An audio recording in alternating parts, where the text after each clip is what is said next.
நற்காட்சி sir கேட்குதுங்களா?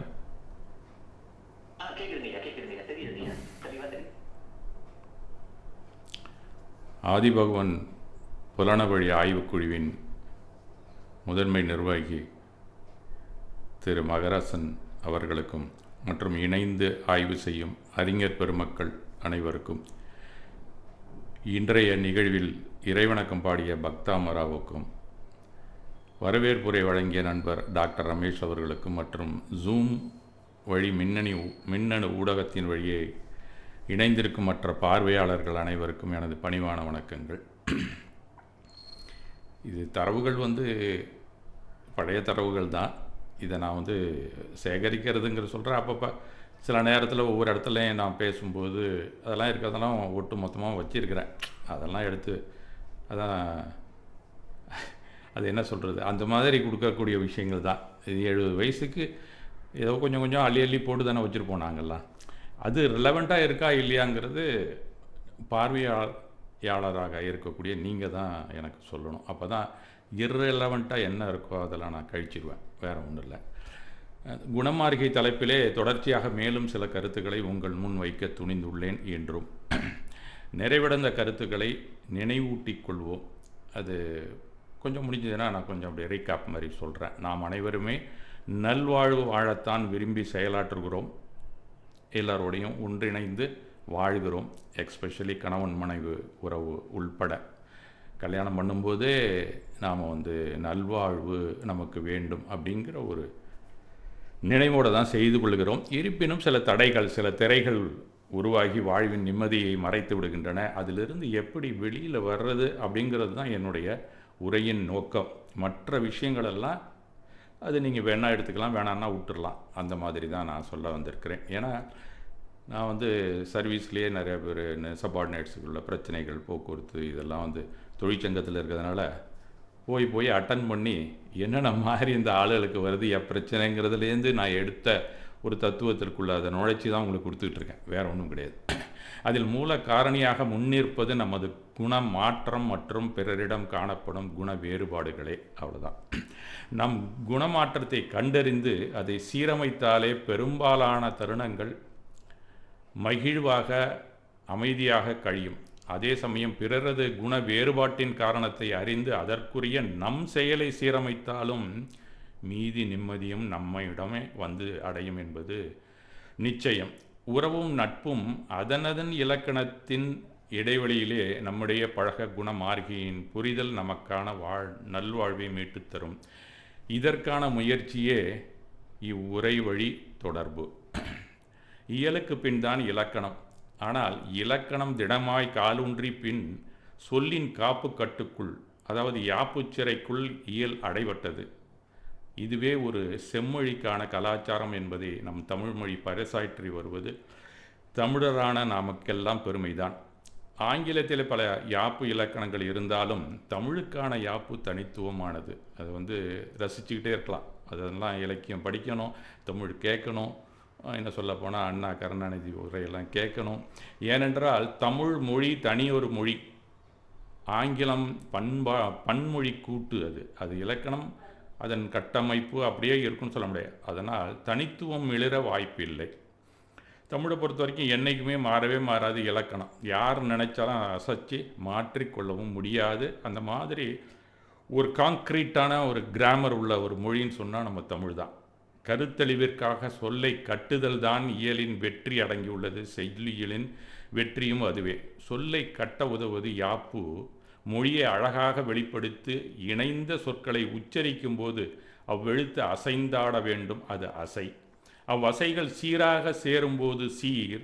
அது நிலைச்சீரோ வருஞ்சீரோ இறுதி சீரோ எதுவாகினும் சீராக செல்ல வேண்டும். சீர்களின் பிணைப்பே தலை அமைய இரு சீர் வேண்டும் குறைந்தபட்சம். அச்சீர்கள் தொடர்ந்து இயங்க அடி. சீர்களும் அடிகளும் தொடுத்து செல்கின்ற முறையில்தான் அம்மொழியின் இனிமை அடங்கியுள்ளது.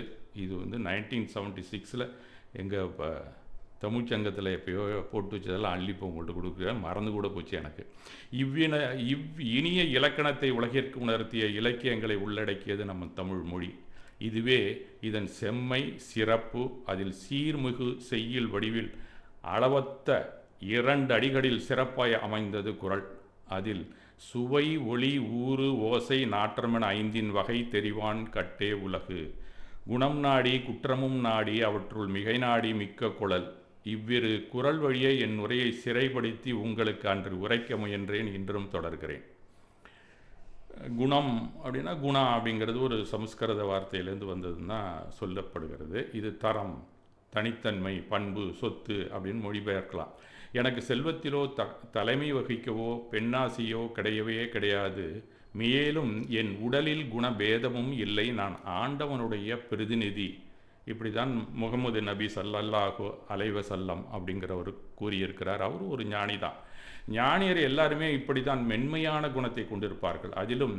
அதில் உறுதியான வாழ்நாள் முழுவதும் பயணித்து கொண்டே இருப்பார்கள். அவருடைய வாழ்க்கையில் நடந்த ஒரே ஒரு சம்பவத்தை மட்டும் கதையாக நான் படித்ததை உங்கள் முன் தெரிவிக்கிறேன். முகமது நபி ஸல்லல்லாஹு அலைஹி வஸல்லம் அவர்கள் நதியிலே குளித்து கொண்டிருக்கும்போது ஒரு தேள் நீரிலே அடித்து கொண்டு வருகிறது. அதை கண்டமே அவர் பண்பாளர் இல்லையா, அவரை காப்பாற்ற வேண்டும் அப்படின்னு நினைக்கிறார். அந்த தேளை கையிலே எடுத்துக்கொண்டு கரைக்கு வருவதற்குள் மயக்கம் தெளிந்து ஒரு கொட்டு போட்டுடுச்சு. அது டக்குன்னு கீழே விட்டுவிட்டார். நீரில் விழுந்து விட்டது. அவரும் விடாமல் மீண்டும் அதை கையில் எடுத்து கொஞ்சம் நகர்வதற்குள் அது தெளிந்து மீண்டும் கொட்டுகிறது. விடுவதாக இல்லை. அவரும் மறுமுறையும் எடுக்கிறார். அது கொட்டி விடுகிறது. கையை உதறுகிறார். இப்படி நடக்கும் செயலை பார்த்து அவருடைய சீடன் கேட்கிறான், ஸல்லல்லாஹு அலைஹி வஸல்லம் அவர்களே, அதுதான் கொட்டுதில்லை, அதை ஏன் மீண்டும் மீண்டும் கையில் எடுக்கிறீர்கள் அப்படின்னு கேட்குறான். கொட்டுவது அதன் குணம், ஆனால் எந்த ஜீவனையும் காக்க வேண்டும் என்பது என் உறுதியான குணம் என்கிறார். அவரிடம் அகிம்சை குணம் அன்றே நிறைந்துள்ளது என்பதை நாம் தெரிந்து கொள்ள வேண்டும். அப்படித்தான் நாம் வாழும் வாழ்க்கையில் நற்குணங்களில் நங்கூரமிட்டு வாழ வேண்டும் என்பதே இந்த குணமார்கை உரையின் நோக்கம். சென்ற வாரத்திலே நாம் ஒரு சில விஷயங்களை பார்த்தோம். உலகில் ஒரு மனிதன் எப்படி இருக்க வேண்டும் என்று அனைவரும் விரும்புவோம். அப்படின்னா நல்லவனாக இருக்க வேண்டும். தோற்றத்திலா இல்லை செயலில், அதுவும் 3 வழி இயக்கத்திலும், எண்ணம் சொல் செயலிலும். அதை தத்துவவாதிகள் யோகம் என்பார்கள். உலக விஷயங்களிலே உள்வாங்கி அதை அனுபவமாக துய்த்து பின் செயல் வழியை வெளிப்படுத்துகிறோமே, அதுவே யோகம் என்பது. செயல் வழியை வெளியேறிய வழி பெறும் பயனை துய்த்து அனுபவம் கொள்கிறேமே, அன்றாடம் நாம் அனுபவம் கொள்கிறோமோ, அந்த அனுபவத்துக்கு தான் மீண்டும் யோகமாக மாறுகிறது. அத்தொடர்ச்சியே நம் வாழ்வில் நன்மையும் தீமையும் மகிழ்ச்சியும் துன்பமும் இன்பம் துன்பம் என மாறி மாறி வரமாக சாபமாக அமையும் சுழற்சியே இந்த மனித வாழ்க்கை. இதில் துன்பமே விஞ்சி நிற்கிறது. அத்துன்பம்தான் விலகியதாக குறைந்து காட்டி இன்பமாக பாசாங்கு செய்கிறது.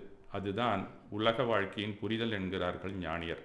இம்மாய வலைப்பின்னலிலிருந்து வெளியேறும் வழியை தன் சித்தத்தில் அந்தமாக உதித்தவற்றை சித்தாந்தமாக அளித்து சென்றார்கள். அஞ்ஞானியரின் ஸ்ருதி பிரமாணமே இன்றளவும் தத்துவமாக நிலவி வருகிறது. அந்த தத்துவத்தை அறிந்து தெளிந்து வாழ்ந்தால் இவ்வுலக துன்பத்திலிருந்து விடுதலை அடையலாம், பல பிறவிகளிலிருந்தும் முக்தி பெறலாம் என்பது முன்னோர்கள் நமக்கு எடுத்துரைத்த வாக்குகள். தத்துவத்தை கடந்தால் விடுதலை, நிலைத்தால் இவ்வுலகில் நிம்மதி. எது வேண்டுமோ அது நம்ம சாய்ஸ் தான். ஆனால் நம்ம அன்றைக்கி ஹியூமன் ஆர்கிடெக்சருக்கும் கம்ப்யூட்டர் ஆர்கிடெக்சருக்கும் என்னென்னு ஒரு கம்பேரிசன் போட்டு பார்த்தோம். அது கம்ப்யூட்டர் கருவிகளும் நம்ம அகத்திற்குள்ளே கருவிகளும் எல்லாமே சிலிக்கா தான். அது ரெண்டுமே மண் தான். நம்ம மண்டைக்குள்ளே இருக்கிறதும் மண் தான். அதனால தான் ஏன்டா அவன் மண்டையில் களிமண்ணாக இருக்குது அப்படின்னு கூட பெரியவங்க சொல்லுவாங்க. எங்கள் காலத்தில் சொல்லுவாங்க, இப்போலாம் சொல்ல முடியாது. பெரியவர்கள் உண்மையைத்தான் கூறி சென்று உள்ளார்கள். அந்த மண்ணோட இன்டெலிஜென்ஸை வைத்து கொண்டு தான் வாழ்க்கை தப்பாக நடக்கிறது என்பது மறைபொருளாக சொன்னவர்கள் தான் அந்த முன்னோர்கள். இரண்டுக்குமே ஆர்டிஃபிஷியல் இன்டெலிஜென்ஸ் தான் இருக்கிறது அப்படிங்கிறத நாம் சென்ற வாரம் நம்ம கூறினேன். ஏன்னா மனசுக்குள்ளே இருக்கிற கருவியும் வெளியில் இருக்கிற கம்ப்யூட்டரில் இருக்கிற கருவியும் ரெண்டுமே சிலிக்காதான் ஆக்சுவலாக பார்க்க போனால் சயின்ஸ் படி. அதனால் ரெண்டுமே ஆர்டிஃபிஷியல் இன்டெலிஜென்ட் தான். நாம் நேச்சுரல் இன்டெலிஜென்ஸ் என்று நினைத்து கொண்டு வாழ்ந்து கொண்டிருக்கிறோம் என்பதே முதல் தவறு. கணினியில் நமக்கு வேண்டுமென்ற அவுட்புட்டை நாம் எடுக்கிறோம். அது எப்படி ஒரு சரியான புத்திசாலி இக்கருவியை இயக்க மென்பொருளை அளிக்கிறான், வேலை செய்வதை பார்த்து நாம் ஆச்சரியப்படுகிறோம். அந்த மென்பொருள் எப்படி வேலை செய்யுதுன்னு பார்த்துட்டு. அதுபோல் நம்ம அந்தக்கரண செயற்கருவிகளை இயக்க முற்றறிவு ஞானியின் சாஃப்ட்வேர் ஒன்றை நாம் உபயோகித்தால் இந்த வாழ்விலும் தேவையான அவுட்புட் தான் நமக்கு கிடைத்து கொண்டிருக்கும். நம்ம ஆச்சரியத்தின் விளிம்பிற்கே அது அழைத்து செல்லும். ஏன்னா பல ப்ராப்ளம் அதில் சால்வ் ஆகிடும் உங்களுக்கு. நீங்கள் வந்து அது மென்பொருளை நம்ம எடுத்துக்கணும். ஆக்சுவலாக பரவசத்தின் எல்லைக்கே சென்று திளைக்கலாம். இதற்கான உத்தரவாதம் நாம் கடைப்பிடிப்பதில் தான் உள்ளது. சும்மா மேலோட்டமாக படிச்சுட்டு இருக்க போகிறதுனால எந்த ஒரு மாற்றமும் நம்ம வாழ்க்கையில் நடக்க போகிறதே இல்லை. நம்பிக்கையோடு செயலில் கடைபிடித்தால் ஒரு நாள் எல்லையில்லாத சுகத்தை பெறுவோம் என்பது அதே ஞானியரின் வாக்கு. இப்போ நாம் உலகத்தில் பிறக்கிறோம். உயிர், மனம், உடல் இவை பொதுவான அம்சங்கள். மனம் உடலுக்கான கால நிர்ணயம், அதுவே ஆயுள். அதில் எதிர்ப்படும் சூழல்கள் நியதிகள். மேலும் அதற்குரிய கருவிகளுடன் உலகில் எங்கு பிறக்க விதி உள்ளதோ அங்கு பிறக்கிறோம். எதுக்காக அவை அளிக்கப்படுகின்றன?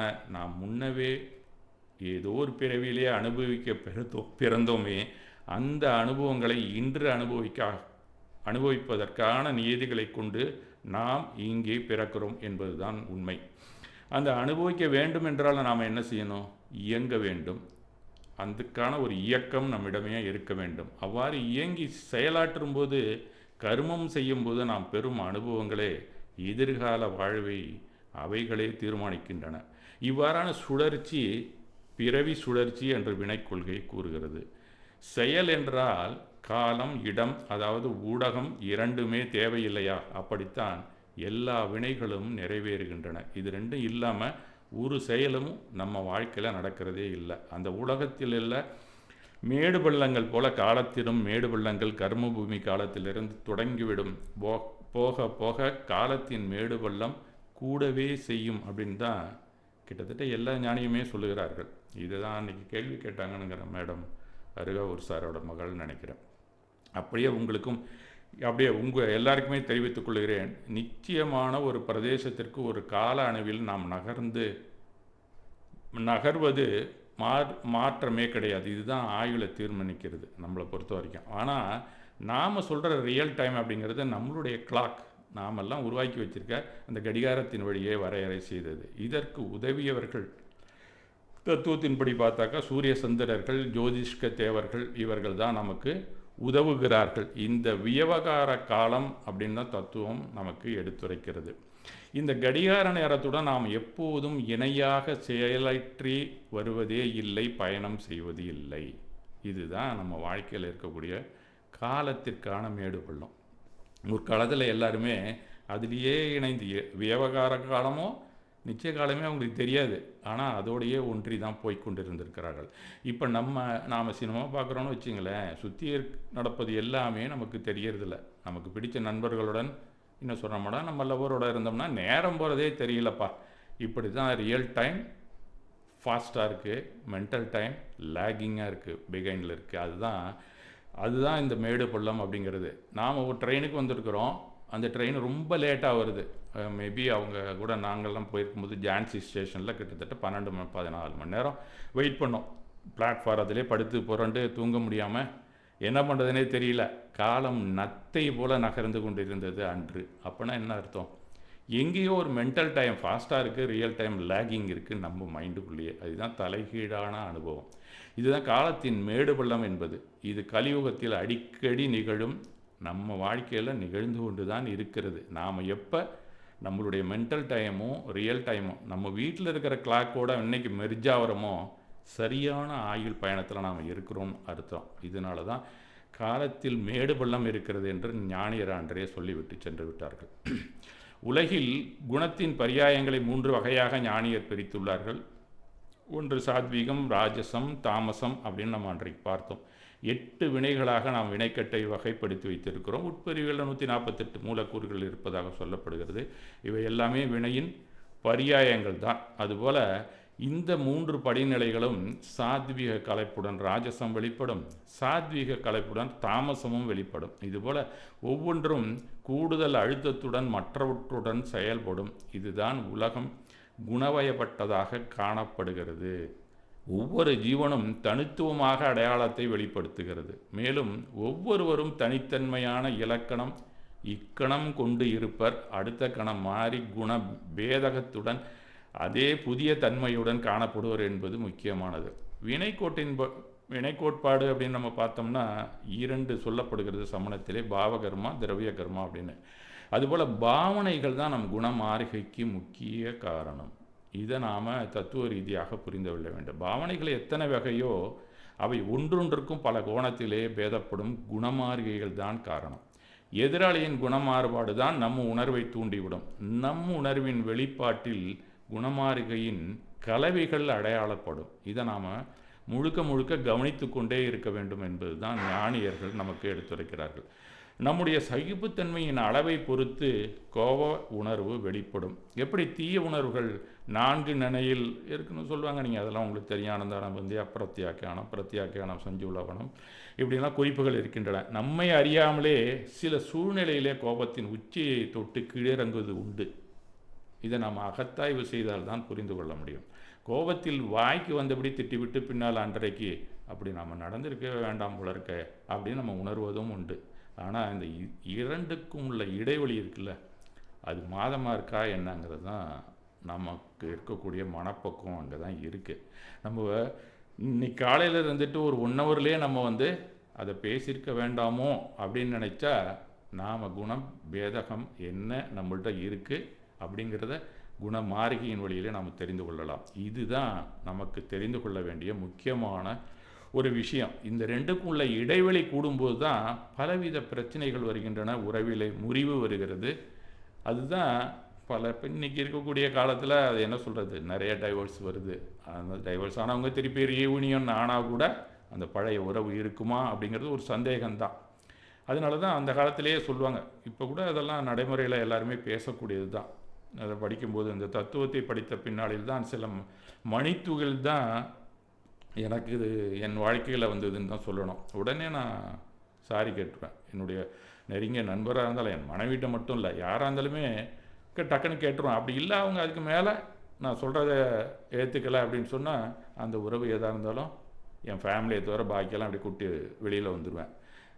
ஒருவேளை நம்ம வந்து குடும்பம் அப்படின்னு சொல்லி பார்த்தா நம்ம மனைவிட்ட நாம் ஈக்குவல் ஸ்டேட்டஸில் தான் வாழ்ந்து கொண்டு இருக்க வேண்டும் அப்படிங்கிறது தான். என்றைக்கு நாம் திருமணம் செய்து கொண்டோமோ அன்றைக்கு உறுதிமொழியை நம்மளிடம் ஏற்றுக்கொள்கிறார்கள். அந்த சங்கல்பத்தோடு தான் நம்ம வாழ்ந்து கொண்டு இருக்கிறோம். அதனால தான் அந்த அர்த்தநாரிங்கிற உருவத்தோற்றம் கூட அவர்கள் ஏற்படுத்தி இருக்கிறார்களோ என்றுமே. ஷீ இஸ் செகண்ட் ஹாஃப் அப்படிங்கிற மாதிரி தான் அவர் சொல்லியிருக்கிறார். இன்னும் சொல்லப்போனால் என்னை பொறுத்த வரைக்கும் ஃபஸ்ட் ஹாஃப் தான். ஞானிக்கே கோபம் வரும், ஆனால் சீக்கிரமே தணிந்து விடும். இதுதான் நாம் தெரிந்து கொள்ள வேண்டியது. ஞானிக்கு கோபமே வராதுன்னு நம்ம நினைக்கணும்னு அவசியமே இல்லை. அதுக்கு ஒரு உதாரணமாக என்ன சொல்லுவாங்கன்னா, யானையின் கோபம் தங்கச்சூடு, நம்மளுடைய கோபம் இரும்பு சூடு அப்படின்னு சொல்லுவாங்க. இரும்பை உருக்கி உலையில் நீங்கள் போட்டு அதை வேணுங்கிற மாதிரி தட்டி அதுக்கப்புறம் எடுத்து என்ன பண்ணுவாங்க கொள்ளர்கள்லாம், அதை எடுத்து ஒரு தண்ணியில் போட்டுருவாங்க. அது உடனே எடுக்க மாட்டாங்க, சீக்கிரமே அது சூடு இறங்காது. அது லேட்டன் ஹீட், அது கொஞ்சம் அதிக நேரம் இருக்கும். அதனால் தங்கத்தை உருக்குனிங்கன்னா அந்த பொற்கொள்ளர்கள் தண்ணியில் போடுவாங்க, உடனே கையில் எடுத்து நம்மகிட்ட கொடுப்பாங்க. நீங்கள் தங்கத்தை உருக்குனா தான் உங்களுக்கு தெரியும். அதுபோல் நாமும் ஞானம் பெற்று விட்டால் நம் கோபம் 4ஆம் நிலைக்கு வந்துவிடும். இன்னும் கீழே கூட போகிறதுக்கான வாய்ப்பு இருக்கிறது. அதுதான் ஞானியின் கோபம் தங்கச்சூடு அப்படின்னு சொல்கிறோம். நாம் என்றைக்கு இரும்பு சூட்லேருந்து அவ்வப்போ அந்த தங்கச்சூடுக்கு போய்கொண்டிருக்கிறோமோ கண்டிப்பாக நம்முடைய இடைவெளி குறையும் அப்படிங்கிறது தான் உண்மை. இந்த நிலை தாம்பத்தியத்திற்கு மிக மிக அவசியம் என்பது தான் நான் இன்றைய உரையிலே உங்களுக்கு தெரிவித்து கொண்டிருக்கிறேன். இந்த இடைவெளிக்கு பின் ஒன்றிணைவது மிக மிக அரிதி. அப்படி இணைந்தாலும் முன்பிருந்த அட்டாச்மெண்ட் இருக்காது. நீங்கள் ரொம்பவும் கேப் கொடுத்துட்டிங்கன்னா கஷ்டம்தான். அது மாதிரி இருக்கக்கூடாது அப்படிங்கிறது தான். அதனால் உலக பொருள்களில் வெளிப்படும் குணமாற்றத்தை அறியும் கருவி அப்படிங்கிறத நாம் அன்றைக்கு என்ன பார்த்தோம் அப்படின்னு சொன்னால், புத்தி அப்படிங்கிற ஒரு தனியான ஒரு கருவி நம்ம உடம்புக்குள்ளே இருக்குது. அது வந்து அதெல்லாம் விர்ச்சுவல் டிவைசஸ் அப்படின்னு சொல்லலாம். நீ சொல்லப்போனால் அது to recognise all type of properties and characters around us. அதுதான் அதனுடைய டியூட்டி. புத்தி கிட்ட தான் குணங்களை அறியும் திறன் உள்ளது. புத்தியின் வழியே கிடைத்த சூக்கும குணபேதங்களை அகங்காரம் 3 வகை குணம் மாறுகை அடிப்படையில் வகைப்படுத்தி நம் செயல்பாட்டிற்கு ஆணையிடம் என்று அன்று கண்டோம். அதாவது சாத்வீக அகங்காரமாக, ராஜச அகங்காரமாக, தாமச அகங்காரமாக பரிணாமம் எடுக்க வல்லது இந்த அகங்காரங்கிறது. அதுதான் வைட்டல் ரோல். நம்மள்கிட்ட அகங்காரம் அப்படிங்கிற ஒரு விஷயம் நல்லதையும் செய்யுது. ஆனால் நாம் தீவை செய்யறதுக்காக பயன்படுறதுனால அகங்காரம் இருக்கக்கூடாதுன்னு தான் சொல்லிகிட்டு இருக்காங்க. அவங்க சொல்கிறது தாமசமோ இல்லை அதோட கூட்டாட வரக்கூடிய ராஜச அகங்காரத்தை தான் அவங்க சொல்கிறாங்க. ஆனால் சாத்வீக அகங்காரம் என்றைக்கும் நமக்கு தேவைதான். அந்த ஏரியாவை அவங்க சொல்ல மிஸ் பண்ணிடுறாங்க, அவ்வளோதான். இந்த ஃபில்டர் அரேஞ்ச்மெண்ட்டை நம்ம அந்த கரணத்தில் 4 வகை செயற்கருவிகளில் மற்ற 3ற்கும் இதுவே அதிபதியாக உள்ளது.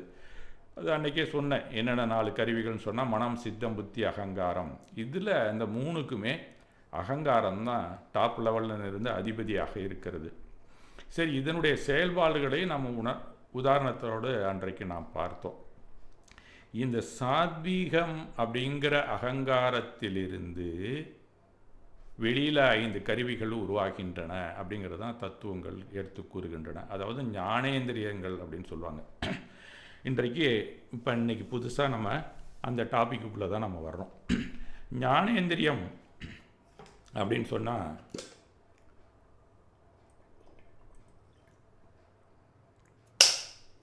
மெய்வாய், மூக்கு, கண், செவி, அது மட்டுமல்ல மனம் கூட இதனுடைய அடிப்படையில் தான் உருவாக்கம் பெற்றது அப்படிங்கிறது தான் வினை கொள்கைகள் சொல்லுகின்றன. மொத்தம் 6 கருவிகள் ஞானேந்திரமாக இருக்கின்றன. இந்த 6 அறிவு கருவிகள் நமக்குள் உருவாக்கம் பெற்றுவிட்டது. இவை புறச்செயலின் வழியே பெறும் உணர்வுகளை உள்வாங்கும் பணியை செய்கின்றன. சுருக்கமாக அவ்வளோதான். அது மட்டும் போதாது, ஒரே இடத்திலே நாம் இருந்து கொண்டிருந்தால் அனுபவம் கண்டிப்பாக மீண்டும் மீண்டும் அதே தான் நம்ம பெற்றுக்கொண்டு இருப்போம். அதனால் சலிப்பு ஏற்பட்டுவிடும். அதனால் நாம் அங்கும் இங்கும் செல்ல வேறு சில கருவிகள் வேண்டும். இப்போ நம்ம ஊட்டி கொடைக்கானல் போகணும், இப்போ ஆன்மீக சேத்திராடனம் கூட நம்மெல்லாம் போக ஆரம்பிச்சிட்டோம். அப்போ தானே விதவிதமான அனுபவங்கள் கூடும். இல்லை என்றால் ஒரே அனுபவத்தை பார்த்து போரடித்து போயிடும் நமக்கு. அதனால் ராஜச அகங்காரத்திலிருந்து புறத்தே செயலாற்ற செயற்கருவிகள் உருவாகின்றன. அவை கர்மேந்திரியங்கள் என தத்துவங்கள் கூறுகின்றன. நாம் நிற்க, இடம்பெயர்ந்து போகிறதுக்கு, நடக்க, இதுக்கெல்லாம் தன்ம அதன்மம் அப்படிங்கிற மெய்ப்பொருள் துணை செய்யும். ஆனால் நாம் செயல்பட்ட பின்பு தான் அதை நமக்கு துணையே செய்யும். நகரவோ நிற்கவோ முடியும். அதற்காகத்தான் சார் கேட்குதுங்களா?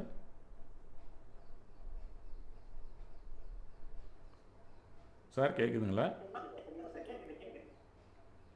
நகரவோ நிற்கவோ முடியும். அதற்குத்தான் கர்மம் செய்ய இந்த கருவிகள் தோன்றியுள்ளன. முதல் கர்மேந்திரிய கருவி வாக்கு கருவி அப்படின்னு சொல்லப்படுகிறது. இந்த வாயிலேருந்து வரக்கூடிய நாக்கு, இந்த செட்டப்பு தான். ஆக்சுவலாக உடலில் நமக்கு உதடு இருக்குது, மேலெண்ணம் இருக்குது, குரல் நாண்டு இருக்குது, தொண்டை பகுதியில் இருக்கக்கூடிய அந்த ஏரியா, இதெல்லாமே சேர்ந்து கூட்டு முயற்சியில் தான் இந்த வாக்கு அப்படிங்கிறது செயல்படுகிறது. இது ஒரு பிரதானமான செயல்பாட்டு கருவி நமக்கு. அது ரொம்ப டேஞ்சரஸ். இருக்கிறதுலையே அந்த கர்மேந்திரியம் அப்படிங்கிறதுல இந்த வாக்கு தான் ரொம்ப மோசமானது.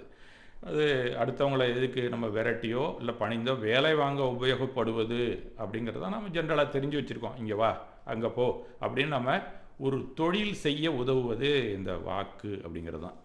தமிழ் இலக்கியங்களிலே ஏவல் கூவல் அப்படின்னு தான் சொல்லப்பட்டுள்ளது. அதாவது இங்கே வாப்பா அப்படின்னு நம்ம கூப்பிட்றோம்ல, அதோட ஏன்பா அதை இங்கே கொண்டு வாப்பா அப்படின்னு நம்ம சொல்கிறோம், நீ அங்கே போயிட்டு வாப்பா அப்படின்னு சொல்கிறோம். அதுதான் ஏவல் கூவல் அப்படின்னு சொல்கிறாங்க. நீங்கள் சென்னைக்கெல்லாம் வந்தால் கூட அப்பத்துலேருந்தே கூவிக்குன்னு கிடக்கிற அப்படிம்பா. அதுதான் அதுலேருந்து வந்த வார்த்தை தான். நம்மளுடைய தத்துவத்தை எடுத்துட்டிங்கன்னா கிருத காரித அனுமோத அப்படிம்பாங்க. காரித அப்படிங்கிறத அடுத்தவனை காரியமாற்ற தூண்டுதல். அது வாக்கின் வழியே தான் நம்ம கர்மங்கள் கட்டுகின்றன. நமக்கு கர்ப்பபந்தங்கள் எல்லாமே குணமார்கையினால் மட்டுமே அப்படிங்கிறத நம்ம தெரிந்து கொள்ள வேண்டும். இன்னும் கொஞ்சம் இலக்கியத்துக்குள்ளே போனோம்னா கம்பராமாய பாடல் கூட ஒன்று இருக்கிறது. பண்ணைக்கு ஒருவன் என போந்தேன் ஏவல் கூவல் பணி செய்வேன் அப்படின்னு குறிப்பிட்டிருப்பார் அவர். கிஷ்கிந்தா காண்டத்தில் வரக்கூடிய ஒரு சொற்றொடர். அனுமன் கூற்று. ராமசுவாமி அப்படிங்கிறது நம்மளுடைய இதில் உள்ள நிகழ்கால மோட்ச சுவாமி தான். அவருக்கான சரித்திரத்திலேருந்து அனுமன் அப்படிங்கிற ஒரு கேரக்டர் வரும்.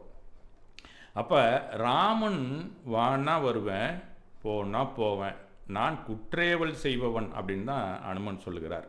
அவருக்கே அந்த மாதிரி அப்படின்னு சொன்னால் இன்னும் சொல்லப்போனால் ஒரு வேலையை சொன்னால் போய் முடிச்சுட்டு கண்டேன் சீதைன்னு தான் சொல்லுவார். அந்த மாதிரி இருக்கக்கூடிய ஒரு ஏவல் கூவல் தொழிலாளி தான் அனுமனே. அப்போல்லாம் நாமெல்லாம் யார் அப்படிங்கிறத நாம் தெரிந்து கொள்ள வேண்டியதான் இந்த இடத்துல.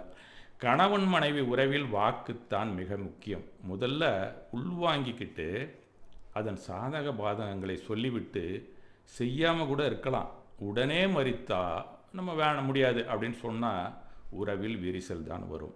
எல்லா ஏவலுமே சரியாக இருப்பதில்லை, அது எல்லாருக்குமே தெரியும். இருந்தாலும் அந்த ஏவலை முதல்ல நம்ம வி மஸ்ட் அக்செப்ட் பண்ணணும். அந்த பண்பு நமக்கு இருந்தாலே நீ அந்த வேலையே செய்ய வேண்டாம், அங்கே ஒன்றும் பிரச்சனையே வராது. முற்றிலும் கோணல் முதலிலும் கோணல் முற்றிலும் கோணல்னு சொல்லுவாங்கள்ல, அந்த மாதிரி தாம்பத்தியத்தில் ஸ்டார்ட் ஆகிறது அக்செப்டன்ஸ் இல்லாது தான். இது கேரக்டரில் நமக்கு படிஞ்சிருக்கிறதுனால தான் பல பேர் அதில் கஷ்டப்பட்டுக்கிட்டு இருக்காங்கங்கிறது என்னுடைய தனிப்பட்ட அபிப்பிராயம். குரலாசான் கூட சொல்லுவார், பயனில் சொல் பாராட்டுவானை மகன் எனல் மக்கள் பதடி எனல் அப்படின்னு ஒரு குறள் இருக்கிறது. தேவையில்லாத சொல்லை சொல்லிவிட்டு அலட்டி கொள்கின்ற மனிதன் என்று சொல்லாதே, நீ எப்பயுமே அப்படி இருக்காத, மக்களில் நீ ஒரு பதர் அப்படின்னு சொல்லிட்டார். பதர்ங்கிறது அரிசி இல்லாத ஒரு நெல் அப்படின்னு சொல்லணும். அது நெல்லுன்னு சொல்ல முடியாது, அது ஒரு உமிதான். ஆக்சுவலாக எந்த ஒரு பயனும் இல்லை, சும்மா கைபேசியை வைத்துக்கொண்டு 1 மணி நேரம் 1.5 மணி நேரம் பேசி கொண்டு இருப்பதைத்தான் அந்த குறளில் அவர் சொல்கிறார். அவங்க வீட்டில் இது நடந்தது, இந்த காரியம் நடந்து போச்சு, இந்த மாதிரி சண்டை போட்டாங்க, இவன் ஓடி போயிட்டான், அவளோட ஓடி போயிட்டான், கடங்காரன் திட்டிட்டு போனான், ரொம்ப சந்தோஷமாக இருக்கக்கூடிய வார்த்தைகள் இதுதான். இப்போ நமக்கெல்லாம் இதை தான் பயனில் சொல் பாராட்டுவானை அப்படின்னு அன்றைக்கே சொல்லிட்டு போயிட்டார். தேவையில்லாத வதந்திகள், அக்கப்பொரு, இது இல்லாமல் பொழுது சிலருக்கு போவதே இல்லை. காலையில் எழுந்திருச்சு பார்த்தாக்கா நியூஸ் சேனலுக்கே தெரியாத செய்திகள்லாம் இவர்கள் வாசித்து கொண்டிருப்பார்கள். வம்ப பரத்தை வருமொழி ஆளுனோடு அப்படின்னு ஒரு வார்த்தை இளங்கோடிகள் சிலப்பதிகாரம் முத இலக்கியம்னு வந்தது சிலப்பதிகாரம் தான் தமிழில். புதிய பரத்தை தன்மையை உடையாள் ஒருத்தியும் பயனில சொல்லும் வீடன் ஒருவனும் என்கிறார் அவர். அதாவது கவுந்தியடிகளை பார்த்து ஒரு 2 பேர் என்ன சொல்கிறானா, கோவலன் கண்ணகி இவர்களோட போய்கொண்டிருக்கிறார். அந்த கவுந்தியடிகளை பார்த்து அந்த 2 பேர் கேட்குறாங்க, இவர்களை யார் என்று அவர்கள் கேட்கிறார்கள். அந்த துறவி என் குழந்தைகள் அப்படின்னு சொல்கிறான். அந்த சமண துறவியான அந்த கவுந்தியடிகள் சொல்லுகிறார்கள், அப்படி என்றால் இருவரும் அண்ணன் தங்கைகளா அப்படின்னு கேள்வி பேசுகிறான். அவன் உடனே கேலி பேசுகிறான், அது ஹாஸ்யம். இல்லை, இவர்கள் கணவன் மனைவி அப்படின்னு சொல்கிறார். அப்படியா, அப்போ அண்ணன் தங்கி திருமணம் செஞ்சுக்க முடியுமா அப்படின்னு கிண்டலாக பேசி விடுகிறார்கள் இருவரும். அந்த துறவிக்கே கோபம் வந்து விடுகிறது. அவங்க எவ்வளோ சாத்மீகமான ஒரு துறவி, அவங்களுக்கு ராஜச குணத்தை தூண்டி விட்டார்கள் அவர்கள். அப்போ தான் அவங்க சொல்கிறாங்க, முள்ளுடை காட்டில் முதுநரி ஆகுக அப்படின்னு ஒரு சாபத்தை விடுகிறார்கள். இந்த வாக்கு பலித்து விட்டதாக இளங்கோடிகள் எழுதியிருக்கிறார். அவருக்கே அது பிடிச்சிருக்கு, அதனால தான் எழுதுகிறார். இந்த மாதிரி இருக்கக்கூடிய வதந்திகளை பேசக்கூடியவர்கள் அடுத்தவங்களை அக்கப்பூர் பேசுகிறவங்கெல்லாம் முள்ளுடை காட்டில் முதுநெறி ஆகுக அப்படின்னு அந்த கேரக்டர் வழியாக சொல்லியிருப்பாரோன்னு நான் நினைக்கிறேன். டெக்னிக்கலாக பார்த்தா இந்த வீணர்கள் தாமச குண கவுந்தியடிகளின் சாத்வீக அகங்காரத்தை ரஜோ அகங்காரத்துக்கு சுவிட்ச் ஓவர் பண்ணியிருக்காருன்னு தான் சொல்லணும். அதனால தான் நம்மளதில் ஹாஸ்யமும் தீய உணர்வு அப்படின்னு ஒரு நோகஷாயத்தில் வரப்படுகிறது. அது மாதிரி இன்னும் அடுத்தது இப்படியே பார்த்துக்கிட்டே போகலாம். தீயினால் சுட்டப்புண் உள்ளாரும் ஆறாதே நாவினால் சுட்டவடு, இதுவும் வாக்கு கர்மேந்திரியம் கொடுக்குற ஒரு விஷயந்தான். இன்னும் பழைய படத்துக்கு போனீங்கன்னா கூட நீங்கள் அதை பார்த்துருக்கலாம். சக்கரவர்த்தி திருமணத்துக்கு ஒரு படம் வந்தது, நாங்களாம் அந்த காலத்தில் அதெல்லாம் கொஞ்சம் லேட்டாக தான் பார்த்தோம், அப்போல்லாம் சின்ன வயசுலேயே வந்துருச்சு. அது உலகத்திலேயே பயங்கரமான ஆயுதம் எது அப்படின்னு கேட்பார். அதுக்கு நிலைகட்டு போன நயவஞ்சகரின் நாக்கு தான் அது அப்படின்னு பதில் சொல்லக்கூடியதாக ஒரு சீன் அதில் வரும். நயவஞ்சகன் அப்படின்னு சொன்னால் நேரடியாக ஏமாற்ற வருவோரிடம் நாம் எச்சரிக்கையாக இருந்து தற்காத்து கொள்ளலாம் அப்படிங்கிறதுக்கு தான் சொல்கிறாங்க. ஆனால் நம்மை ஆதரிப்பவர் போல இன்மொழி பேசி வஞ்சிப்போரிடம் நாம் ஏமாறவே செய்வோம் அப்படிங்கிறது தான் அதுக்கான சரியான அர்த்தம். ஏமாந்த பின் தான் தெரியும், அதுவும் சில பேருக்கு தெரியாமலே போய்விடுகிறது. இந்த மாதிரி நயவஞ்சகரின் நாக்கு மிக மிக மோசமானது அப்படிங்கிறது தான் அந்த காலத்திலே சொல்லியிருக்கிறார்கள். இது வதந்திகள் பேசுவவங்க யார் இருக்கிறாங்களோ அவங்களுடைய நாக்கை தான் அவர் குறிப்பிடுகிறார் அப்படின்னு தான் அர்த்தம். வாழ்க்கையில் பொறாமையில் இருப்பவர்கள் ஏழைகள் மட்டுமல்ல, அதிகம் எல்லா வளமும் பெற்றிருந்தாலும் தன்னை விட ஒரு நிம்மதியாகவோ சந்தோஷமாகவோ இல்லை வசதியாகவோ பிறர் இருந்துவிட்டால் போதும், அவ்வளோதான். அது கூட ஒரு பொறாமை குணத்தை இந்த வர்க்கத்துக்குள்ளே கொண்டு வருவது அப்படிங்கிறது இயற்கையாக இருந்து விட்டது. வாக்கு தனக்கு மட்டுமல்ல, பிறரது 3 குணங்களையும் பாதிக்கும் வல்லமை பெற்றது என்பதை புரிந்து கொள்ள வேண்டும். வீட்டிலலாம் அந்த காலத்திலலாம் சொல்லுவாங்க, எங்கள் வீட்டில் கூட சொல்லுவாங்க, யாரையும் திட்டினாக்கா குட்டிச்சோராக போவ, நீ நாசமாக தான் போவ அப்படின்லாம் திட்டுவாங்க. அப்போல்லாம் எங்கள் பாட்டி எல்லாம் சத்தம் போடுவாங்க, அந்த மாதிரிலாம் சொல்லக்கூடாது, ஏன் அப்படி சொல்கிற அப்படின்னு சொன்னால் நான் கூட கேட்குறது உண்டு, நீ என்ன ரிஷியா முனியா, ஏன் அப்படி சொல்லக்கூடாதுன்னு சொல்கிற அப்படின்னு சொன்னால், எப்போவுமே நம்ம தலைக்கு மேலே சில தேவர்கள் சந்தரித்து கொண்டு இருப்பார்கள். அவர்கள் ததாஸ்து அப்படின்னு ஆசீர்வாதம் செய்து கொண்டே இருப்பார்கள்.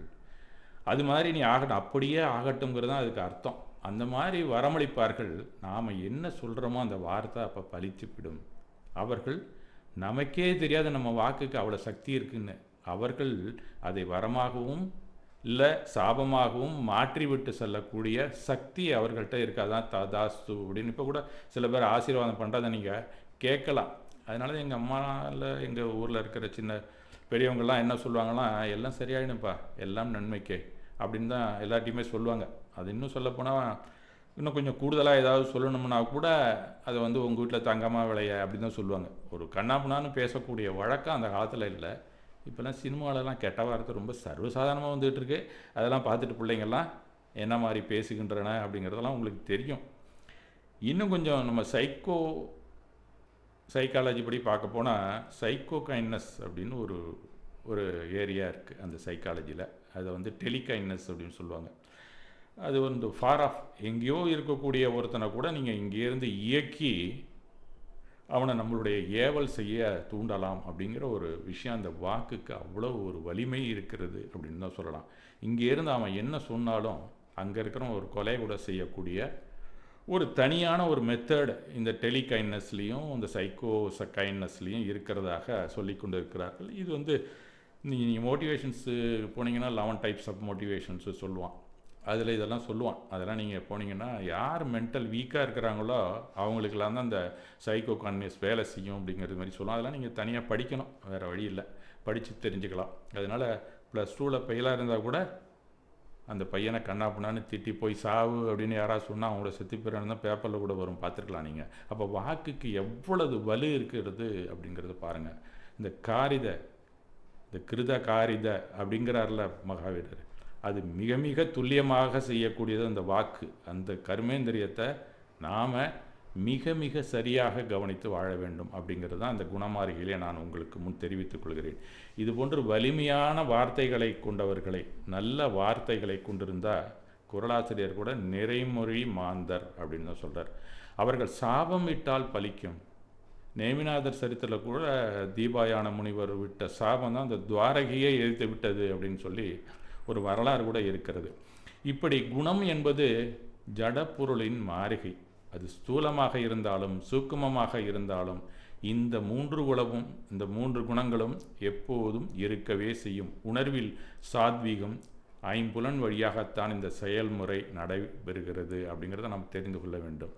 அதனால் உணவிலுமே 3 குணங்கள் இருக்கின்றன அப்படின்னு தான் சொல்கிறாங்க. தாவர உணவு, மாமிச உணவு, சாத்வீக உணவு அப்படின்னு சொல்லி நம்ம சாப்பிட்றது எல்லாமே சாத்வீக உணவு அப்படின்னு சொன்னால் தாவர உணவு தான் நம்மள சொல்கிறோம்.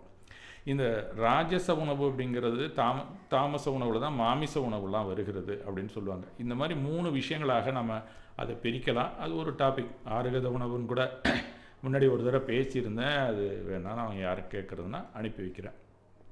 அடுத்ததாக கால்கள், அதுவும் ஒரு செயற்கருவி தான். அது எல்லாருக்குமே உங்களுக்கு தெரியும். காலின் செயல், இதை தூக்கிட்டு போ, உடம்பாக இருந்தாலும் உடம்பை தூக்கிட்டு போவோம், இல்லை கையில் எதுவும் கொடுத்தீங்கனாலும் அதையும் சேர்த்து தூக்கிட்டு போவோம். அதுக்கு தான் கால்கள் நமக்கு கொடுத்துருக்கப்ப இந்த ஏவல் கூவல் சொன்னல, அது வாக்கு சொன்னால் இந்த கால் தான் அதை நிறைவேற்றுகிறது. இந்த கோயிலுக்கு போ அப்படின்னு சொன்னால் கோயிலுக்கு போகும்போது வழியில் ஏதாவது சண்டை அது எது நடந்ததுன்னா தானே அங்கே போய் நிற்கும். இதுதான் அந்த காலுக்கு உள்ள கெட்ட குணம். அது தாமச குணம் அதுக்கு இருக்குது. அந்த காலுக்கிட்டையும் கொஞ்சம் இருக்குது. அதனால தான் அது தனி குணமும் இல்லை. சாத்வீக அகங்காரம் கோயிலுக்கு போன்னு சொன்னால் தாமச அகங்காரம் வதந்தியை போய் முக்கியத்துவம் கொடுத்து நெல் அப்படின்னு சொல்லுது. அதனால தான் நாம் அப்படியே சுவிட்ச் ஒயர் ஆயிடுறோம் அங்கே போனால். இதெல்லாம் நாம் கவனித்தோம்னா நமக்கே தெரியும் இந்த மாதிரி குணங்கள் இருக்கிறதெல்லாம். என்ன சாத்வீக அகங்காரம் நமக்கு பழக்கப்படவில்லை. அது பொழுதுபோக்காக இருக்கும்போது அதை கையில் எடுக்கிறோம். அதனால தான் வம்படி என்றால் பழக்கப்பட்ட குணம், அதுக்குத்தான் அந்த கால் அப்படிங்கிறது செயற்கருவி சென்று நிற்கிறது. கைகள் அப்படின்னு பார்த்தாக்கா அதுவும் செயற்கருவிகள் தான். இதை நம்ம சொல்லணும்னு அவசியம் இல்லை. எந்த காரியம் செய்யணுன்னாலும் கைகளை வைத்து தான் நம்ம செயல்படுகிறோம். கை எப்போவுமே புறங்கை அப்படின்னு தான் நம்ம பார்த்தாக்க தெரியும் உங்களுக்கு. ஏன்னா பிறருக்கு கொடுத்து நம்ம வழங்கணும் அப்படிங்கிறது தான் நமக்கு டிசைனிங்கே அப்படி இருக்குது. நமக்கு நம்மளுடைய அந்த உள்ளங்கை எப்பயுமே தெரியாத மாதிரி நம்ம நடக்கிறது கூட கிடையாது. நம்ம நிற்கும்போது புறங்கை தான் தெரியும். ஏன்னா யார்கிட்டையும் நீ யாசகம் கேட்கக்கூடாதுங்கிறது தான் அந்த கையோட அமைப்பை சொல்லுகிறது.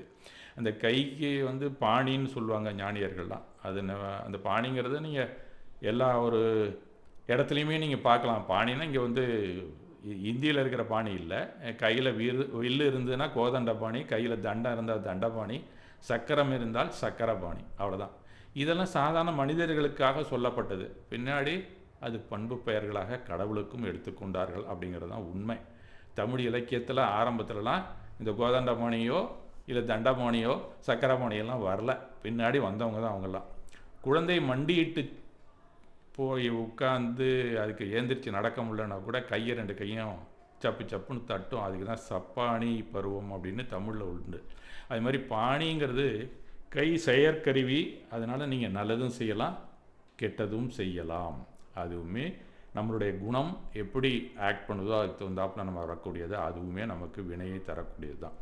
அப்புறம் கழிவு கருவி அப்படின்னு பார்த்தோம்னா எல்லாருக்கும் தெரியும். அதுவும் நம்ம பெட்ரோல் போட்டுக்கிட்டு தான் இருக்கிறோம் அடிக்கடி. அதனால் மிக மிக கவனமாக இருக்க வேண்டியது தான் கழிவு கருவியுமே. நாமும் கழிவை வெளியேற்ற வேண்டும் இல்லையா? அதற்கு தான் 2 கருவிகள் நமக்கு வழங்கப்பட்டிருக்கின்றன. மல ஜலம் கழிக்க கர்மேந்திரியங்கள். இதை கழிக்க வேண்டிய இடத்தை தேர்வு செய்வதில் தான் நம்ம இடமே பொருத்தமாக இருக்குது. கண்ட இடத்துல எல்லாரும் அசிங்கம் பண்ணிட்டு போகிறான். அது இந்தியாவில் பழக்கமாக இருக்கிறது. இதுவும் குணங்கட்டவன் பண்ணுறது தான். காம உறுப்புகள் அடுத்தது. இது எல்லாருக்குமே தெரிஞ்ச விஷயந்தான். அது அளவோடு நம்ம பயன்படுத்தணும். அது இல்லைன்னா ஒன்ஸே இல்லை அப்படிங்கிறது நாம் எல்லாருக்குமே தெரிஞ்ச விஷயந்தான். இதை சாத்வீக அகங்காரத்துடன் இருக்கும்போது உபயோகித்தால் அது சரியான நடவடிக்கையாக இருக்குங்கிறது தான் ஞானியர் கூற்று. இதே தாமச குணத்தில் இருந்தால் அதை பற்றி நம்ம சொல்லவே வேண்டியதில்லை. அதெல்லாம் நிறையா சினிமாவில் வருது, அது ரோட்லேயே நடந்துக்கிட்டு இருக்குது. அதெல்லாம் நம்ம ஒன்றும் சொல்கிறதுக்கு இல்லை. அந்த ஏரியாவும் அந்த நமக்கான கர்மேந்திரியங்கள் அடிப்படையில் நம்மளுடைய குணமார்கை எப்படி இருக்கிறது அப்படின்னு நம்ம தெரிஞ்சு கொள்வதுதான். சாத்மீகம்தான் ஆன்ம குணத்திற்கு நெருக்கமானது அப்படிங்கிறது தான் உண்மை. அதனால தான் ஞானியர்கள் இந்த புரிதலை நமக்கு அவ்வப்போது ஞானேந்திரியமோ கர்மேந்திரியமோ இதிலெல்லாம் கொடுத்துக்கிட்டே வராங்க. இதெல்லாம் நீங்கள் பார்த்தீங்கனாலே தெரியும். இவ்வளோ டெக்னிக்கலாக சொல்கிறதே உள்ளே இருக்கக்கூடிய குண மாறுபாடுகள், வெளியில் தெரியக்கூடிய குண வேறுபாடுகளை நாம் தெரிந்து கொள்ளத்தான். பாக்கி என்ன தாமச அகங்காரம் அப்படிங்கிறது தான் இருக்குது. தாமச அகங்காரம் அப்படிங்கிறது ஞானேந்திரியத்தின் வழியே உணரப்படும் அந்த சென்சரி, அந்த உள்ளுக்குள்ளே இருக்கக்கூடிய அந்த சென்சார்ஸு தான். அதுக்கெல்லாம் மயக்கங்கள் அப்படின்னு சொல்கிறார். இது என்னென்னா, நாம் சுவை, ஒளி, ஊறு, நாற்றம் இதெல்லாம் நாம் உள்ள கிரகிக்கிறோம். அதெல்லாம் தன்மாத்திரைகள் தமிழில் சொல்லுவாங்க. அதை 5 வகை குண மாறுகைகள் அந்த மாதிரி இருக்கக்கூடியது. அது தாமச குணத்துக்காக நமக்கு வழங்கப்பட்டிருக்கிறதுங்கிறது மிக மிக கவனமாக நம்ம கவனிக்கிறதே இல்லை. எப்பயுமே நமக்கு என்ன மாதிரி தீய உணர்வுகள் வருகிறதோ அதுக்கு இந்த 5மே நம்ம பயன்படுத்தி கொண்டிருக்கிறோம் அன்றாட வாழ்க்கையிலே. அதனால் அது தாமச அகங்காரத்திலேருந்து வருதுன்னு நாம் தெரிந்து கொண்டால் அதை நாம் சாத்வீக அகங்காரத்துக்கு சுவிட்ச் ஓவர் பண்ணுற டெக்னிக்கு தான் நமக்கு விரத அனுஷ்டானங்கள். நாம் எப்போ பார்த்தாலும் இந்த தாமச அகங்காரத்திலே தான் அதில் இருக்கிறோம். நமக்கு ரொம்ப பிடிச்ச சுவையாக சாப்பிட்டுட்ருக்கோம்.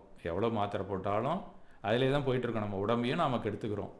நமக்கு பிடிச்ச இசை அப்படின்னு சொல்லிட்டு காது கிழிகிற ஒலியை தான் நம்ம கேட்டுக்கொண்டு இருக்கிறோம். என்ன படத்தை பார்க்குறோங்கிறத நம்ம சொல்லணும் அவசியம் கிடையாது. என்ன மாதிரி ஊர் உடம்புல என்ன மாதிரி உணர்ச்சி நமக்கு வேணும், ஆப்போசிட் செக்ஸ்லேருந்து வேணுமா இல்லை அனதர் செக்ஸ்கிட்டேருந்து வேணுமா, இதெல்லாம் நம்மளுடைய தாமச அகங்காரம் தான் நமக்கு முடிவு செய்கிறது அப்படிங்கிறது. சில பேருக்கு அந்த சாராய வாசனை கூட ரொம்ப பிடிக்கும். சில பேருக்கு பார்த்தீங்கன்னா. அதெல்லாமே காரணம் நம்முடைய தாமச அகங்காரத்தினால் விளைந்த அந்த தன்மாத்திரைகள்னு சொல்லக்கூடிய அந்த மயக்கத்திற்கான ஐம்புலன்கள் தான் அப்படிங்கிறத தெரிவிக்கிறார்கள் ஞானியர்கள். நம்முடைய மொத்த மயக்கத்திற்கும் காரணம் ஞானேந்திரியத்தின் செயல்பாடுகள் தான் காரணம். இதெல்லாமே ஞானேந்திரியம் தான் வாங்கி உள்ள தள்ளுது. அறிவுக்கருவிகள் சாத்வீகத்தின் அடிப்படையில் உருவாக்கம், அதன் செயலாக்கம் தாமசத்தின் அடிப்படையில் செயல்படுபவை அப்படின்னு சொன்னால் நம்ம டிசைனிங் ஃபால்ட்டுன்னு தான் சொல்லணும். அங்கே தான் கர்மேந்திரியம். மற்றதெல்லாம் ஏன் இப்படி இருக்கோ அதெல்லாம் நம்ம உள் வாங்கிக்கிறோம்ல, இதெல்லாமே நம்மளுடைய டிசைனிங் ஃபால்ட். அதை அந்த டிசைனிங்கை ஃபால்ட்டாக பண்ணுறது வினை கொள்கை, வினைகள் தான் நம்மள்கிட்ட இருக்கக்கூடிய அந்த வினை கட்டுத்தான் அப்படிங்கிறத நம்ம தெரிந்து கொள்ள வேண்டும். இது பிறவி சுழற்சிக்கான சாபம். இந்த ஹோட்டலை சாப்பிட்டா நல்லா தான் இருக்குது, அந்த பாட்டை கேட்டால் சூப்பராக தான் இருக்குது, இந்த மயக்கம் இல்லை என்றால் உலகம் இயக்கமே தடைபட்டு விடுவதாக நாம் நினைக்கிறோம். தாமசம் அறவே இல்லை என்றால் நல்லது தானே என்றுமே தோன்றும். மனித பிறவி கூட மிக மிக குறுகிய காலத்திலே இந்த மாதிரி இருந்ததுன்னா அற்றுப்போவதற்கான வாய்ப்புகள் இருக்கிறது அப்படின்னு தான் சொல்லணும். எல்லாமே அடுத்தடுத்து பிறவிகள் வரலன்னா என்ன செய்யணும், மோட்சத்துக்கு போகிறதுக்கே ஆள் இருக்காது. இது அழிஞ்சு மறுபடியும் புதுசாக நமக்கு உட்சர்ப்பணி வந்தால் தான் உண்டு. அது வரைக்கும் மனித பிறவி கூட அற்றுப்போகக்கூடிய வாய்ப்பு இருக்கிறது அப்படின்னு தான் நினைக்கணும் நம்ம. அறிவுக்கருவிகள், செயற்கருவிகள் மற்றும் புலப்படும் உணர்வுகள் இவையெல்லாம் கர்ம உடல் எதற்காக உருவாக்குகிறது என்றால், உலகத்தில் நிலம், நீர், நெருப்பு, காற்று, வளிமண்டலம் போன்ற ஜடப்பொருள் புத்கல பரியாய திரள்கள் ஒவ்வொன்றின் வழியே பெறப்படும் குணமாற்றங்களை உணர்ந்து கொள்வதற்காகத்தான். இது எல்லாமே நமக்கு எதுக்காக கொடுத்துருக்காங்கன்னா இந்த காரணத்திற்காகத்தான். ஒலி காற்றை இடம்பெயர்வதால் ஒரு ஊடகமாக அமைந்து பரவுகிறது. இதை நம்ம காதிலான் புலப்படுத்தானே செய்ய வேண்டும். கடையில் ஒரு தர்மாஸ்கூர் ஒரு ஃப்ளாஸ்க் வாங்கினா கூட அதை காதில் வச்சு பார்ப்பாங்க பல காலத்துலலாம். அதெல்லாம் உஸ்ஸுன்னு ஒரு சத்தம் வரும். அப்படி இருந்ததுனாலே ஓசை வெளியில் திருப்பி ரிட்டர்ன் ஆகி வருது அப்படிங்கிறத தெரிஞ்சுக்கிட்டோன்னா அங்கே 2 லேயர்ஸ் இருக்குன்னு அர்த்தம். இது ஒரு டயஃப்ரம் மாதிரி ஒர்க் பண்ணுவது. காட்டில் உள்ள புத்கலங்கள் ஒன்றுடன் ஒன்று இடித்து கொள்வதால் உருவாகும் ஓசை காதை அடையும் போது நாம் உணர்கிறோம். இதன் குணத்தை புத்தி இயக்கம் உணர்வதால் அகங்காரத்தின் வழியே புரிந்து கொள்கிறது. தாமசம்தான் அதுக்கான காரணமாக இருக்கிறது போது ஒரு மயக்கத்தை நமக்கு அளித்து விடுகிறது. இசைக்கருவின் ஓசைகள் நமக்கு மயக்கத்தை தானே அளிக்கிறது. காற்று உடலில் உரசும் போதே உணர முடியும், காதிலும் கேட்க முடியும். ஆக 2 குணமாறுகை அந்த காற்றுனால நமக்கு ஏற்படக்கூடிய ஒரு மாற்றம் இருக்கிறது நம்ம உடம்புலங்கிறத நம்ம தெரிந்து கொள்ள வேண்டும். அடுத்தது நெருப்பு. அது ஒன்றும் வேற ஒன்றும் இல்லை, காற்றின் அடர்த்தி எடை கூடும்போது நெருப்பு உருவாக்கம் பெறுகிறது. இது ஒளியை கொடுக்கும், வெம்மையை கொடுக்கும். இது எரியும் போது சப்தமுமே வெளிவரும். அது கண், உடல், காது இதனுடைய குணமாறுகையை அது வெளிப்படுத்துகிறது அப்படின்னு தான் சொல்லணும். நெருப்பின் எடை கூடும்போது நீர் என்ற புத்கல திரள் தோன்றுகிறது. அதன் குணம் என்ன அப்படின்னு பார்த்தா சலசலன்னு சத்தம் வரும். தொடு உணர்வுக்கு பதிலளிக்கும். வடிவம் அது எதில் அடங்கியுள்ளதோ அந்த வடிவத்திலே இருக்கும். நாக்கில் இட்டால் சுவை தெரியும். இப்போ 4 விஷயங்கள் அதுக்கு பதிலளிக்கக்கூடிய அளவிலே நமக்கு இந்திரியங்கள் இருக்கின்றன அப்படின்னா நாம் தெரிந்து கொள்ள வேண்டும். நீரின் அடர்த்தி கூடும்போது நிலமும் தோன்றுகிறது. மண் வாசனை உள்ளது. மண் இல்லாவிட்டால் வாசனையே நமக்கு கிடைக்காதுங்கிறது தான் உண்மை. இந்த புத்கல மாறுபாடுகளையும் உணரவே நமக்கு பொறி புலன்கள் புறத்திலே உள்ளன. அதற்கான கருவிகளை கொண்டு குணங்களை பகுத்து உலகை அறிந்த அனுபவங்களை சரி செய்து வாழ முற்பட வேண்டும் அப்படிங்கிறதுக்கு தான் இவ்வாறான வாழ்க்கையை நமக்கு அளித்திருக்கிறார்கள்.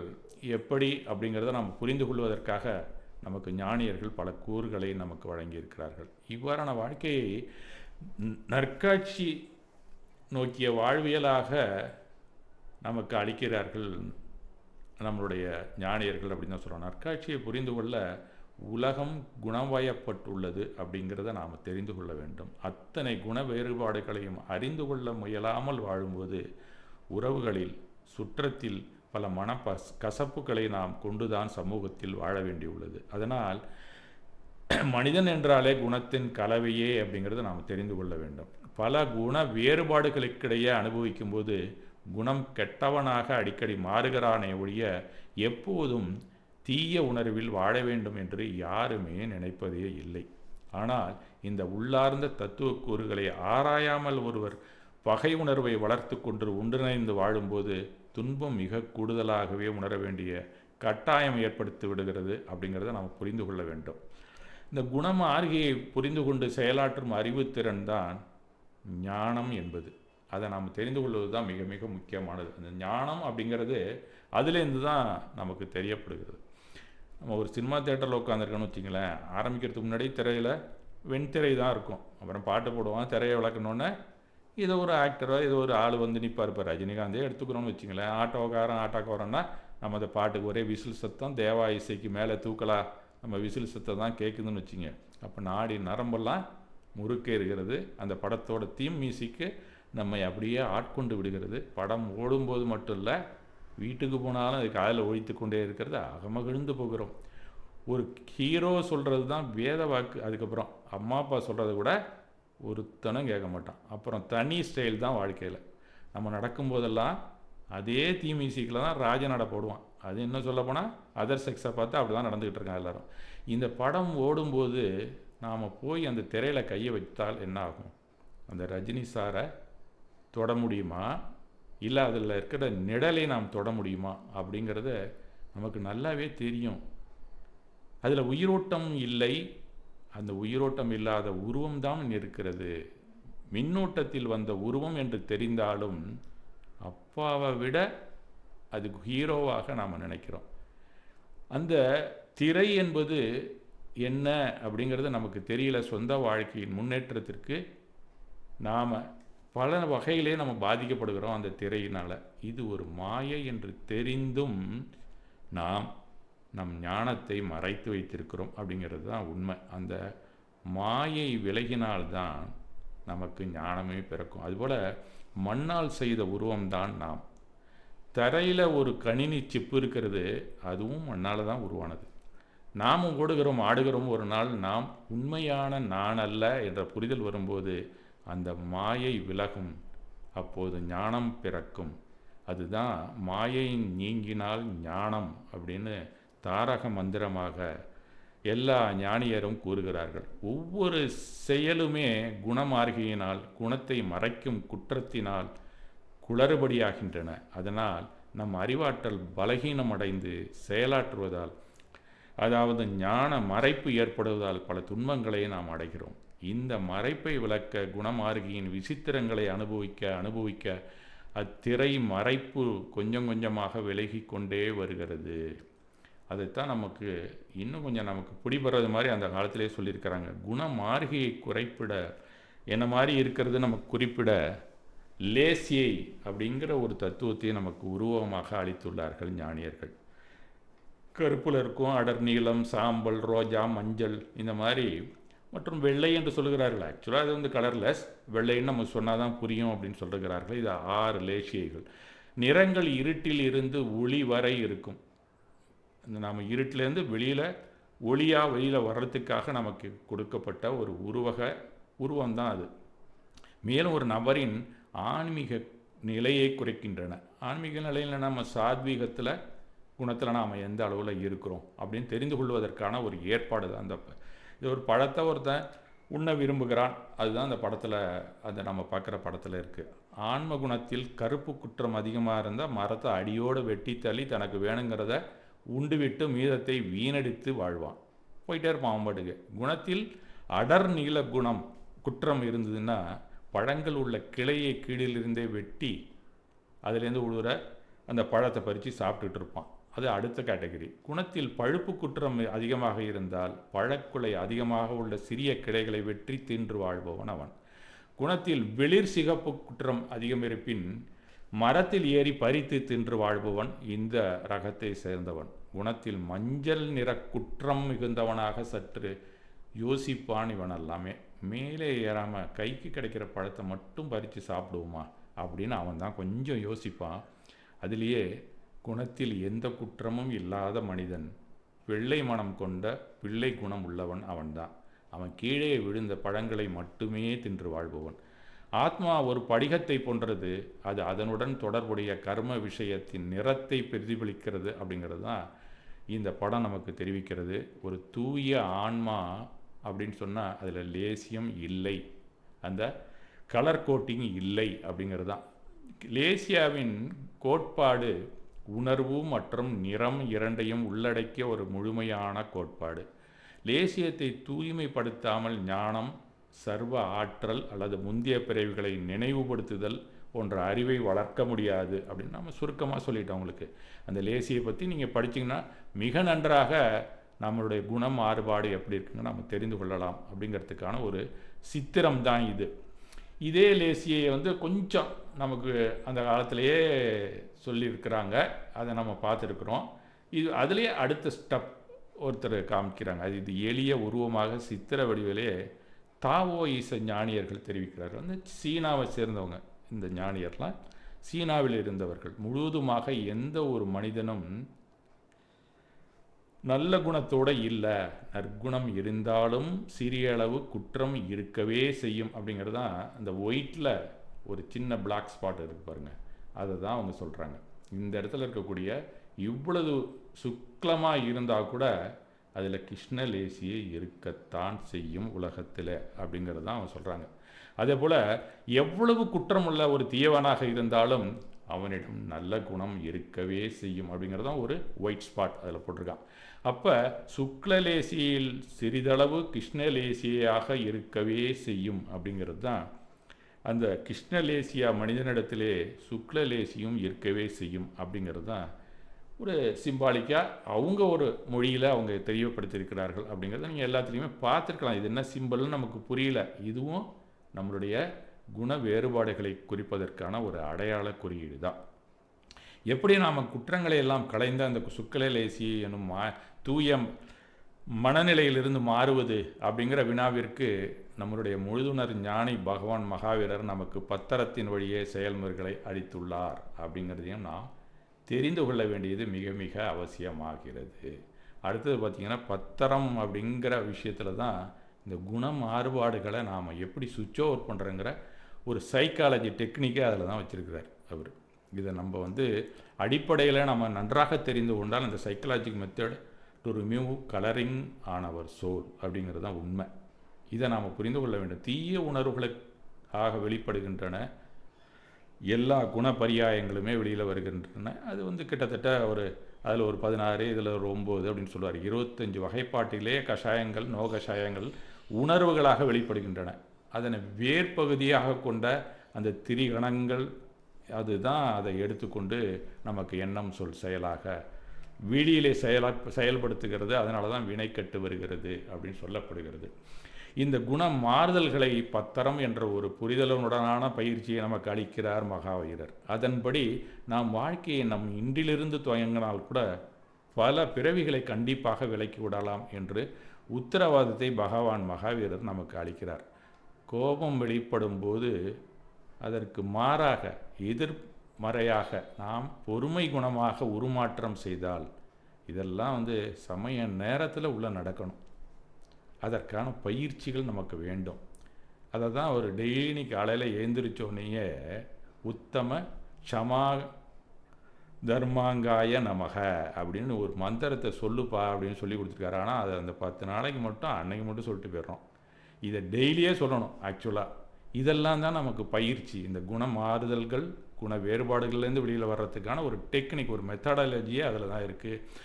அப்போது தான் நம்மளுடைய யோகம், அப்போதைய எண்ணம், சொல், செயல் வழியே வெளியேறும் செயல்பாடுகள் சாத்வீகமாகத்தான் இருக்கும். யோகங்கள் நற்குணத்தை நோக்கியே அமைந்து புண்ணிய செயலுக்கான அனுபவமாகத்தான் இவை இருக்கும். அது மாதிரி மான உணர்வுகள் அதற்கு மென்மை குண பரியாயமாக இருக்க வேண்டும். இப்படியாக பத்தரங்கள் உங்களுக்கு எல்லாருமே இதெல்லாம் சொல்லுவாங்க. உத்தம க்ஷமா, உத்தம மென்மை, உத்தம நேர்மை, உத்தம தூய்மை, உத்தம சத்தியம், உத்தம அடக்கம், உத்தம தவம், உத்தம ஆகிஞ்சன்யம், உத்தம பிரம்மச்சரியம்.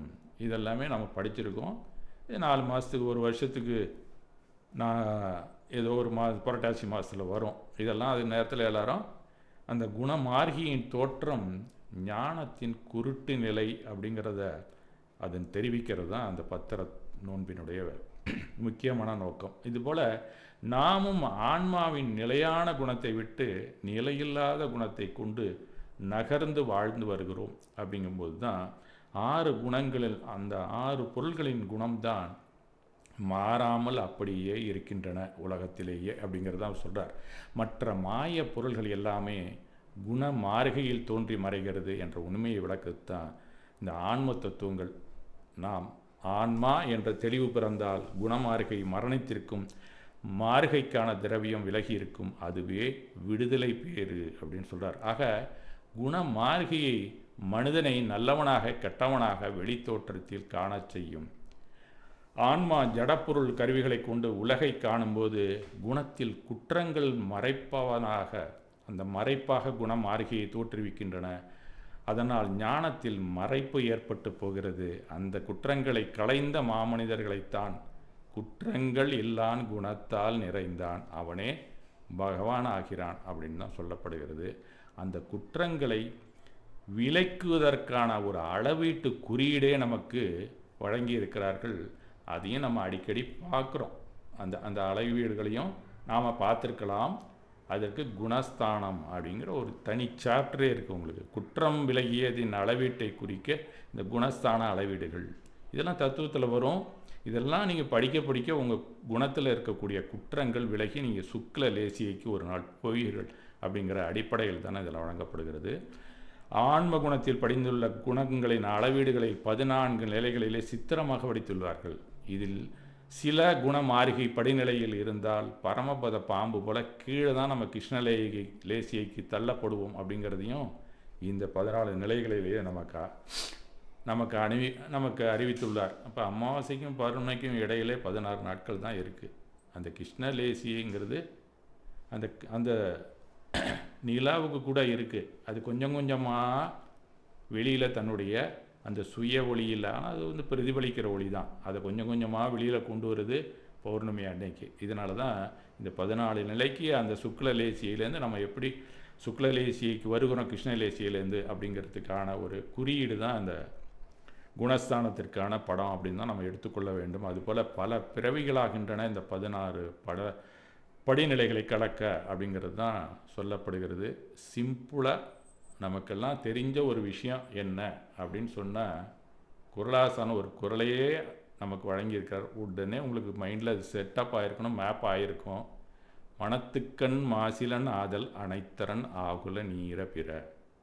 இதற்கான அர்த்தத்தை தெரிஞ்சுக்கிட்டாலே அகத்தின் குற்றம் இல்லாதவனாக ஆவதே அனைத்து அறச்செயலும். அதை விடுத்து பிற அறச்செயலை புறத்தே எவ்வளவு செய்தாலும் அது வெறும் ஆடம்பரச் செயலாகத்தான் அமைந்திருக்கும் அப்படின்னு வலியுறுத்தி சொல்லுகிறார். குற்றங்களை தவிர்ப்போம், குணக்குன்றாய் திகழ்வோம் என்று வேண்டிக் கொண்டு என்னுடைய உரையை முடித்துக் கொள்கிறேன். மிக்க நன்றி.